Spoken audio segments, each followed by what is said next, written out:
Hello दोस्तों, welcome to sleepy classes. तो दोस्तों आज हम एक इंपॉर्टेंट क्वेश्चन को यहाँ पे आंसर करने वाले हैं। वो है टेस्ट सीरीज के रिगार्डिंग। बहुत से बच्चे पूछते हैं कि सर करनी चाहिए, नहीं करनी चाहिए, कब करनी चाहिए। तो वो सभी क्वेश्चंस के मैं आज आंसर दूंगा। यहाँ पे अगर हम देखें why test series is a game changer, ये गेम चेंजर क्यों है, ये बहुत बड़ा रोल प्ले करता है, बिलीव मी। अब यहाँ पे जो है आपको ये ध्यान रखना है कि टेस्ट सीरीज का रोल क्या है और उसके बाद क्या हमें करनी चाहिए, नहीं करनी चाहिए, वो मैं आंसर दूंगा।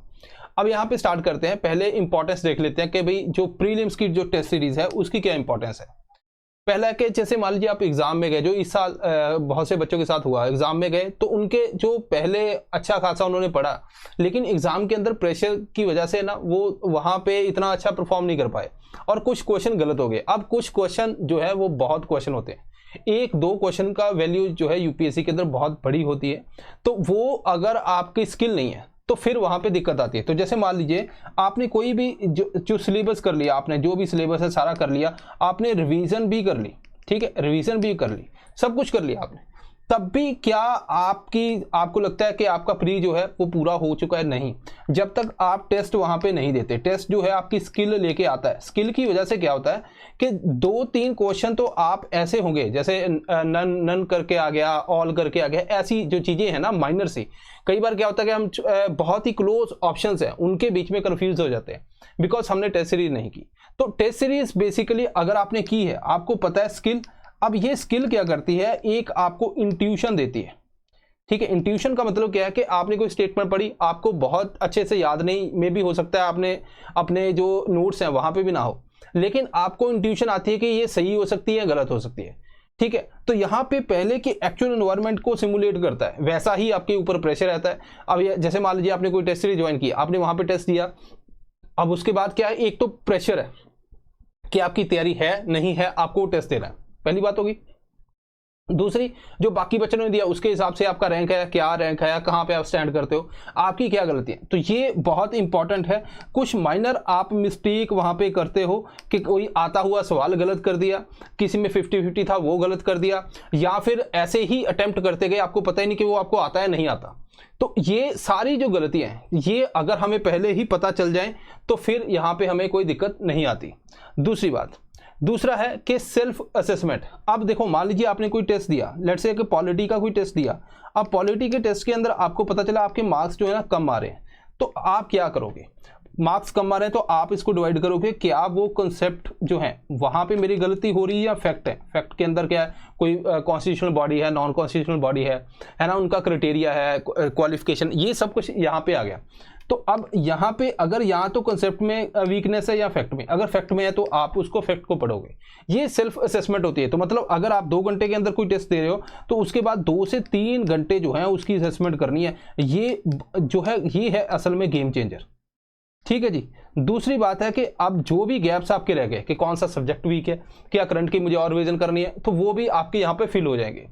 इसके अलावा दोस्तों इसके बाद है टाइम मैनेजमेंट, कि पूरे टाइम में क्वेश्चन करने हैं। बहुत से बच्चों को इस साल भी पेपर जो है काफी लेंथी लगा, तो वो स्पीड जो है वो आपकी अच्छी खासी बन जाती है जब बार बार आप टेस्ट देते हो। तो स्पीड की फॉर्मेशन जो है वो टेस्ट सीरीज करवाती है। इसके अलावा आर्ट ऑफ एलिमिनेशन, कि मान लीजिए आपको कोई स्टेटमेंट लग रही है कि ये, जैसे मान लीजिए 3 स्टेटमेंट है, तो आपको लग रहा है कि हाँ पहले मैंने पढ़ी, श्योर नहीं हूँ, दूसरा मुझे ये पता है, तीसरी बिल्कुल गलत है, ठीक है। उस एलिमिनेशन मेथड को आप यूज करके अगेन एंड अगेन जब यूज करते हो तो वो आपका बहुत ही इजी गोइंग हो जाता है एग्जाम के अंदर।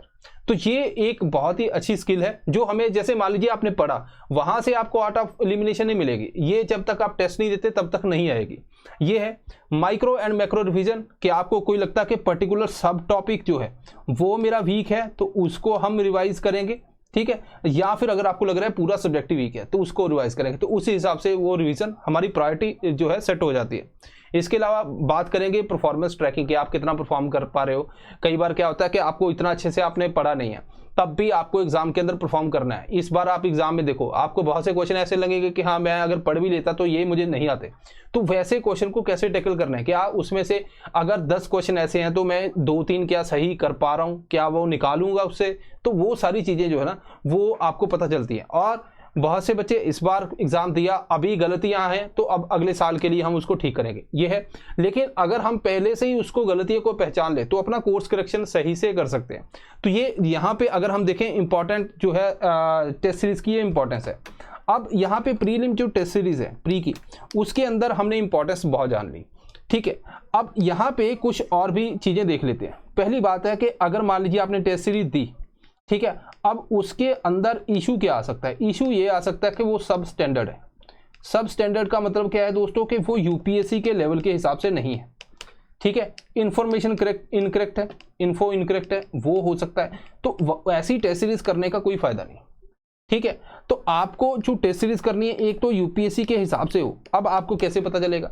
आप साथ साथ में यूपीएससी के पीवाईक्यू देखो, यूट्यूब के ऊपर स्लीपी क्लासेस के हर सब्जेक्ट के पीवाईक्यू, उसका डिटेल एनालिसिस है, वो आप देख सकते हो। तो आपको एक आइडिया मिल जाएगा कि यूपीएससी पूछना क्या चाहता है, ठीक है, किस टाइप के क्वेश्चन आते हैं। वहां से आपका बहुत ही सिलेबस भी लिमिटेड हो जाता है। तो ये कुछ करेक्शंस हैं, ये कुछ क्राइटेरिया हैं जो आपको पहले देखना है। इसके अलावा कि ऐसी टेस्ट सीरीज आपको देखनी है जो आपके सिलेबस को भी पूरा कंप्लीट करे, तभी जाके जो है आपको, क्योंकि ये प्रिपरेशन का टाइम है, ठीक है, प्रिपरेशन का टाइम है। तो प्रिपरेशन अगर नहीं होगी तो फिर हम वहां पे कुछ कर नहीं पाएंगे। तो ये कुछ चीजें हैं जो आपको देखनी है टेस्ट सीरीज के अंदर, तभी जाके जो है आप उस टेस्ट सीरीज को ले पाओगे, ठीक है जी। अब यहाँ पे ये पता चल गया इंपॉर्टेंस तो बहुत है भाई। यहाँ पे ये स्किल जो है अपनी इंप्रूव करती है, स्किल बहुत इंपॉर्टेंट है दोस्तों। स्किल के बिना आप एग्जाम के अंदर चले गए तो वहां पे हार्डली 2 से 3% ही चांस है कि वहां पे एग्जाम क्लियर होगा। चाहे आप स्लीपी की लो, चाहे कोई भी टेस्ट सीरीज लो, मैं उसकी बात नहीं करता, लेकिन मैं ये कह रहा हूं कि आपको टेस्ट सीरीज जरूर करनी है। बहुत से बच्चे कहते हैं कि सर हमारा अभी सिलेबस नहीं हुआ तो क्या करें? नहीं हुआ कोई बात नहीं, क्या दिक्कत है, आप उसको करके देखो। तो उसको आप क्या कर सकते हो कि जैसे मान लीजिए बहुत से टेस्ट ऑलरेडी अवेलेबल भी होंगे या टेस्ट सीरीज है, टेस्ट सीरीज के अंदर जो टेस्ट होता है ना, उसको आपने as a UPSC test perform करना है वैसा, ठीक है। अब यहाँ पे क्या कुछ बच्चे गलती करते हैं कि जैसे मान लीजिए आपने कम किया है, ठीक है, कम किया पढ़ा हुआ है, तो आप सीधा टेस्ट देने चले गए, तो आपके मन में एक आता है कि मैंने पढ़ा ही नहीं था, पढ़ा होता तो मुझे आता। तो वो एक ब्रेन आपको एक्सक्यूज देता है, ऐसा नहीं करना। यूपीएससी के अंदर बहुत से क्वेश्चन आते हैं जो आपने पढ़े नहीं, तो वैसा ही उन क्वेश्चन की प्रैक्टिस हो जाएगी एटलीस्ट, ठीक है। जो आपने पढ़े वो तो आपको चलो आ ही जाएंगे, लेकिन जो नहीं पढ़े, ठीक है, जिसके अंदर आपको इतना ज्यादा याद नहीं, वैसे क्वेश्चन को करने की वही एक इंपॉर्टेंट जो रोल प्ले करता है। तीसरा कि आप जैसे मान लीजिए आपने जो पहली बार जैसे 1 से लेके 100 क्वेश्चन है, पहली बार में कुछ क्वेश्चन किए, अब वो क्वेश्चन जो है आपको जो आते थे बिल्कुल 100%, आपने क्वेश्चन पढ़ा, हाँ ठीक है ये मुझे आता है, आपने उसके आंसर लगाए, उसको आपने नंबर को काउंट करना है, नंबर को काउंट करना है कि कितने हैं ये, ठीक है। अगर लेट्स से कि वो 40 क्वेश्चन थे, अब 40 क्वेश्चन के अंदर आपके एटलीस्ट 36 जो है वो सही 90% हिट रेट की बात कर रहा हूँ। हालांकि प्रेफर हम यही करते हैं कि इसमें से 95% आपका हिट रेट होना चाहिए, लेकिन 90% इज ऑल्सो गुड। तो 90% आपका हिट रेट वहां पे होना चाहिए कि इतने आपने ठीक कर दिए। उसके बाद दूसरा नंबर आता है जो 50-50 है, वहां पे एलिमिनेशन मेथड ये विद द टाइम आपके आएगा, अभी नहीं आएगा, आप जैसे जैसे पढ़ते जाओगे और जो टेस्ट देते जाओगे ये भी आपके पास आ जाएगा। तो ये आपने करना है। इसके बाद आगे जाके तुक्का वक्का वो मत लगाना, और यहाँ तक ही जो है हम रखते हैं कि आपको जो बिल्कुल आते हैं और 50-50 आते हैं, ठीक है जी। अब यहाँ पे बात करते हैं जैसे हम स्लीपी की जो टेस्ट सीरीज है, टेस्ट सीरीज के अंदर खास क्या है, जैसे मान लीजिए एनवायरनमेंट का टेस्ट है, एनवायरनमेंट का टेस्ट है तो यहाँ पे कुछ टॉपिक दे दिए, अब इनके आपको सब टॉपिक भी मिलेंगे, ठीक है। सब टॉपिक का मतलब कि अगर मान लीजिए मैं यहाँ पे इकोसिस्टम की बात कर रहा हूँ, ठीक है, इकोसिस्टम है तो इकोसिस्टम के अंदर कौन से सब टॉपिक मैं बढ़ाऊंगा जो आपको पता होने चाहिए, वो सारे आपको लिस्ट मिलेगी, तो उन्हीं से क्वेश्चन बनेंगे, तो वो हाईलाइट हो जाएगा कि इस सब टॉपिक से जो है क्वेश्चन बन चुके हैं, ठीक है। तो आपके क्या वो प्रिपेयर है, तो मतलब आपका मैक्रो लेवल के ऊपर एनवायरनमेंट अच्छा है नहीं है, माइक्रो लेवल के ऊपर आपके सब टॉपिक भी यहाँ पे प्रिपेयर हो जाएंगे। तो ये टेस्ट सीरीज है इस हिसाब से। अब देखो पहले ये एनवायरनमेंट 1 है तो मतलब हाफ एनवायरनमेंट है, दोबारा साइकिल आएगा, उसमें एनवायरनमेंट पोर्शन 2 आ जाएगा, देन उसके बाद रिवीजन टेस्ट आ जाएंगे, देन करंट अफेयर आ जाएगा, एडवांस टेस्ट आ जाएंगे, और देन लास्ट में जो FLT आ जाएगा, ठीक है। तो इतने जो है अगर मैं बात करूं 32 टेस्ट जो है मोर देन सफिशिएंट होते। इतने टेस्ट अगर आप रिलीजियसली कर लोगे तो बहुत ज़्यादा इसको आपको हेल्प मिल जाएगी। अब ये अगर जैसे मान लीजिए हमारा ये कोर्स है शेखर टू शिखर, इसके अंदर सब कुछ ही है, इसके अंदर आपको टेस्ट सीरीज भी मिलेगी, पर्सनल मेंटरशिप, जैसे हर टीचर के साथ कुछ स्टूडेंट जुड़ते हैं, उनको वो गाइड करता है किस तरह से जाना है, ये बहुत इंपॉर्टेंट है। और ये कोर्स जो हैं दोस्तों 11,999 से स्टार्ट होते हैं 26,999 तक, तो वो आप यहाँ पे देख सकते हो। इसी के अंदर आपको टेस्ट सीरीज मिल जाएगी। क्या मैं अलग टेस्ट सीरीज ले सकता हूँ? बिल्कुल ले सकते हो। अलग टेस्ट सीरीज है 4,999 4999, बहुत ही मतलब जेन्युइन से भी कम ही है प्राइस मैं बोलूँ है ना।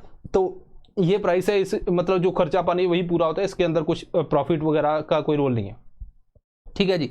ओके, प्री की टेस्ट सीरीज क्या मेंस के अंदर अभी जैसे मेंस आ रहा है, तो मान लो कि लास्ट ईयर जो बच्चों ने प्री दिया है तो उन्होंने 1 साल पढ़ा था, प्री दिया, अभी क्लियर नहीं हुआ, ठीक है, कोई दिक्कत नहीं है कि ये चीजें होती हैं, है ना।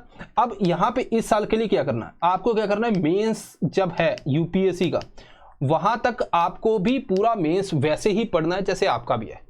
तो वहां पे एग्जाम होगा, मान लीजिए आज एग्जाम है तो आप अगले दिन जो है घर में बैठ के उस टेस्ट को लिखें, इससे कि आपका मेंस जो है वो काफी ज्यादा इंप्रूव हो जाएगा, नोट्स भी बन जाएंगे उसके, तो आपको उसकी टेंशन नहीं है। दूसरी बात, यहाँ पे अगर हम चलें तो आगे चले जाएंगे, आगे चल के जो है वो आप फिर प्री के ऊपर भी फोकस कर सकते हो, तो ये सबसे बढ़िया स्ट्रेटजी है। अब मेंस के अंदर आंसर राइटिंग बहुत बड़ा रोल प्ले करती है, आपको याद है, लेकिन आंसर जब तक लिखोगे नहीं, वहां पे कई बार है ना अटपटा सा क्वेश्चन आ जाता है, उसका भी कैसे ना कैसे हमने कुछ लिखना है, तो वो आपके लिए स्किल डेवलपमेंट जो है वो आंसर राइटिंग से आती है। इसके अलावा अगर देखें तो स्पीड डेफिनेटली इसके अंदर बहुत काउंट करती है। बहुत कई बार क्या होता है कि बच्चों को क्वेश्चन आते हैं लेकिन उसके अंदर भी कुछ जो 3-4 क्वेश्चन छोड़ के आ जाते हैं, ये सबसे बुरी बात है, आते हुए क्वेश्चनों को छोड़ना। इसके अलावा अगर हम बात करें तो अगर आप आंसर राइटिंग करते हो तो आपने जैसे इवेल्युएट करवाया, ठीक है, इवेल्युएट हो गया तो वो आपको बताएगा कहाँ कहाँ पे गलती है। तो अगर जैसे मान लीजिए यहाँ पे मुझे जो है 5 आउट ऑफ 10 मिल रहे हैं, तो धीरे धीरे करके मैं इंप्रूव करता जाऊंगा, उसके बाद एग्जाम दूंगा, ये बहुत अच्छी बात है। वहां पे जाके क्या होता है कि जैसे आपने क्वेश्चन पढ़ा, उसके बाद आप सोचने लगे क्या लिखूंगा इसमें, स्टार्ट कैसे करूं, तब तक वो कहता है कि पेपर खत्म हो गया, आ जाओ है ना। तो ये बेसिकली वो आपके हाथ ही चलने चाहिए, बस क्वेश्चन पढ़ा और हाथ चलने स्टार्ट हो गए, ऐसा काम है वहां पे यूपीएससी के अंदर। तो ये आपको ध्यान रखना है। टाइम मैनेजमेंट रियल कंडीशन के अंदर किस तरह से करना है, कुछ टाइम जाएगा आपका साइन वाइन करने के लिए, वो रखना है। कुछ आप क्वेश्चन पढ़ा, उसको आप सोच रहे हो, तो वो टाइम और उसके बाद लिखना, ठीक है। देन ग्राफ कहाँ पे मैं इंक्लूड कर सकता हूं, बहुत से जो डेटा है, ग्राफ है, डायग्राम, ये जितनी ज्यादा बनाओगे उतना ही बेनिफिट आपको जो है होता है। तो मतलब मेंस के अंदर भी जो है 2 चीजें हैं यहाँ पे सिर्फ स्किल के लिए। प्री के लिए प्री टेस्ट सीरीज वो कर लो आप, 32 टेस्ट मोर देन सफिशिएंट, आपका प्री जो रुकेगा नहीं। मेंस के लिए आपको आंसर राइटिंग करनी है, अभी से करोगे मन नहीं करता है ना, कि अभी क्या मैं करूं, मैंने कुछ पढ़ा नहीं, जो आपने पढ़ा है उसी का क्वेश्चन निकालो, उसी का क्वेश्चन का आंसर देने की कोशिश करो, ठीक है, वो लिखो, चाहे आप आंसर पढ़ के लिख दो, लेकिन स्टार्ट तो करो। अब ये जो है सेल्फ इवैल्यूएट भी कर सकते हो आप, मैंने यूट्यूब पे इसके ऊपर वीडियो बनाई थी। आप टेस्ट सीरीज भी ज्वाइन कर सकते हो। टेस्ट सीरीज बेसिकली हमें डिसिप्लिन लेके आती है। तो यहाँ पे कब स्टार्ट करनी है, जब आपको ये वीडियो आपने देख ली उसके बाद स्टार्ट कर दो, अगर नहीं की, ठीक है, अगर पहले से किया तो बहुत अच्छा है। अब यहाँ पे अगर हम बात करें तो हमारा जो 100 डेज का जो आयुष सर लेते हैं आंसर राइटिंग जो वो स्टार्ट हुआ है। अब इसके अंदर क्या है, डेली आंसर राइटिंग है, 1-to-1 मेंटोरशिप है, डिटेल्ड एवेल्युएशन है, सब्जेक्ट वाइड स्ट्रेटजी वीडियोस भी अवेलेबल हैं, जो थीम कवरेज है। तो मतलब 100 डेज का जो है ये बहुत अच्छा है। इसके अंदर जो है आपको डिस्काउंट भी मिल जाएगा फ्रेश स्टार्ट के अंदर, तो आप इसका डिस्काउंट लेके जो इसको एनरोल कर सकते हो। तो मतलब आपका प्री का काम हो गया, आपका मेंस का काम हो गया। ये 2 जो है बहुत से बच्चे छोड़ जाते हैं बिकॉज वो पढ़ने में ज़्यादा बिजी रहते हैं, ये स्किल के ऊपर काम नहीं करते। स्किल के ऊपर काम करो, ये बहुत इंपॉर्टेंट है दोस्तों। याद रखो, जब आप गाड़ी की सर्विस करवाने जाते हो तो वो गाड़ी आपके एक एक पुर्जा खोल के रख देता है, उसको उसने कौन सी डिग्री की है उसको बस वो काम आता है, तो वैसा ही काम कर रहा है, ठीक है। तो आपको भी एग्जाम के अंदर ये बहुत ज़्यादा हेल्प करेगा। सो आई होप कि आपको यहाँ पे समझ आया। क्विकली मैंने वीडियो बना दी कि आपको इंपॉर्टेंट है, आप चाहे स्लीपिंग करो चाहे किसी भी करो, लेकिन करो जरूर, आपके लिए बहुत बेनिफिट होगा। बहुत से बच्चों को हमने ऐसे देखा है जिन्होंने अच्छा पढ़ा है लेकिन स्किल के ऊपर काम नहीं किया, तो वहाँ पे बहुत एक दुख होता है कि भाई आप जो है 1 साल खत्म हो गया है ना। तो अभी अगर आप स्टार्ट करने वाले हो दोस्तों, ये प्रायोरिटी पे लेके चलो, इस दोनों के ऊपर हमने काम करना है, तभी जाके एग्जाम क्लियर होगा। दिस इज ऑल, मिलते हैं next time. Thank you very much.